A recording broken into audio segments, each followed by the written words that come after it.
இதை வந்து நீங்க குப்பை சுப்பம் இவெல்லாம் வந்து நீங்க திசு வளர்ப்புல நீங்க எடுத்துட முடியாது. இது வந்து மான்சான்டோனுடைய மத்திய, அதாவது இன்டர்நேஷனல் கம்பெனியினுடைய ப்ராடக்ட். இதனுடைய சொந்தக்காரங்க வந்து இன்டர்நேஷனல் இருக்காங்க, பன்னாட்டு நிறுவனம். அந்த பன்னாட்டு நிறுவனத்தினுடைய உரிமம் பெற்றவர்கள் மட்டுமே இந்தியாவில் இந்த கன்றுகளை, வாழைக்கன்றுகளை விற்பனை செய்ய முடியும். அந்த மாதிரி வந்து ஸ்பீக்கர் நிறுவனம் அதனுடைய பேட்டன்ட் ரைட்ஸ் வாங்கியிருக்காங்க. வாங்கிட்டு அவங்க வந்து டிஷ்யூ கல்ச்சர் முறை மூலமாக இந்த செடிகளை வந்து விவசாயிகளுக்கு உற்பத்தி செய்து கொடுக்குறாங்க.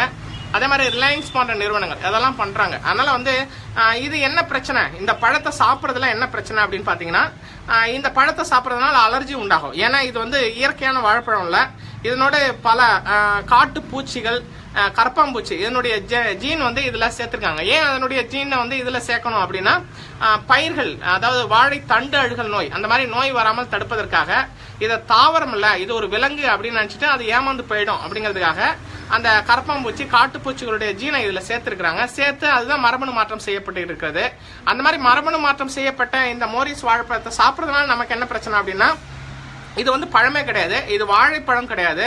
அதனால இது வந்து ஜெனட்டிக்கலா இயற்கைக்கு புறம்பான ஜீன்களை ஒன்று சேர்க்கப்பட்ட ஒரு புதிய ஒரு உயிரினம். இது வந்து தாவரமும் கிடையாது, இது விலங்கும் கிடையாது, ரெண்டுக்கும் இடைப்பட்ட ஒரு உயிரினம். அப்ப இந்த உயிரினத்தை இது தாவரமாகவும் எடுத்துக்க முடியாது, அசைவமாகவும் எடுத்துக்க முடியாது. அந்த மாதிரி நம்ம சாப்பிடுகிற போது நம்ம உடம்பு ஒவ்வாமையை வெளிப்படுத்துகிறது, அலர்ஜியை வெளிப்படுத்துகிறது. அதனால அலர்ஜி அதிகமாயிட்டு சைனஸ், ஆஸ்துமா, தும்மல், இந்த ஸ்கின் டிசீஸ் இதெல்லாம் வருவதற்கு இந்த மோரிஸ் வாழைப்பழம் காரணமாக இருக்கிறது. அதனால தயவு செய்து நோயாளர்களை பார்க்க செல்பவர்கள் பழம் வாங்கிட்டு போனோமேன்னு சொல்லிட்டு தயவு செய்து இந்த பழத்தை வாங்கிட்டு போயிடாதீங்க. வீட்டுல குழந்தை வைத்திருப்பவர்கள் அந்த மாதிரி வந்து அவங்க வந்து குழந்தைகளுக்கு இந்த பழத்தை கொடுத்துறாதீங்க. அதே மாதிரி அலர்ஜி, தும்மல், ஸ்கின் டிசீஸ் இருக்கக்கூடியவர்கள், வீட்டுல யாருக்காவது அலர்ஜி இருக்கு, ஸ்கின் டிசீஸ் இருக்குன்னா அவங்க தயவு செய்து அவர்களுடைய பிள்ளைகளுக்கு இந்த பழத்தை தயவு செய்து கொடுத்துறாதீங்க. என்ன கேட்டீங்கன்னா, விவசாய பெருமக்கள் நம்முடைய பாரம்பரிய இனங்களான நாட்டுப்பழம், பூவன் பழம், இந்த மாதிரியான பழத்தை நீங்க வந்து தயவு செய்து பயிரிடுங்கள். இது வந்து நம்ம புண்ணியம், அதெல்லாம் பயிரிடுவது வந்து புண்ணியம்.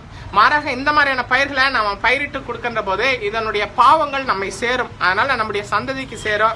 அதனால வந்து ஆரோக்கியமான உணவுகளை உண்போம், ஆரோக்கியமான இயற்கையான வாழைப்பழத்தை பயிரிடுவோம், இயற்கையான வாழைப்பழத்தை விற்பனை செய்வோம், இயற்கையான வாழைப்பழத்தை மட்டுமே வாங்கி உண்போம் என்ற உறுதியை நம்ம எடுத்துட்டோம்னா இந்த பன்னாட்டு நிறுவனங்களுடைய அத்தனை ஏமாற்றுத்தனங்களையும் மோசடித்தனங்களையும் நம்ம வந்து அடித்து நொறுக்க முடியும். அதனால வந்து இந்த தகவலை, இந்த காணொலியை பார்க்கின்ற நண்பர்கள் தயவு செய்து உங்களுடைய நண்பர்களுக்கும் பரப்புங்கள்.